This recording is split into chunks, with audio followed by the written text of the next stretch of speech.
மணி 7 8 ஆன பின்னும் ஊரடங்கி போன பின்னும் சோறு தண்ணி வேணும்னு தோணல.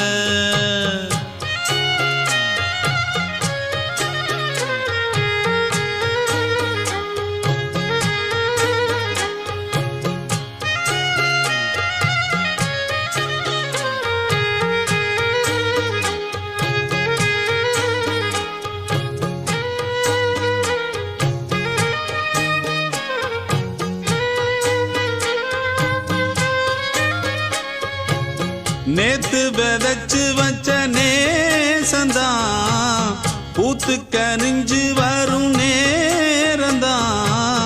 வாராம போகாது வாடாதே பூந்தேனே, சேராம வாழாது தண்ணீரை செம்மீனே. நம்மூரு கோட்டச்சாமி ஒன்ன என்ன சேர்த்தாச்சு.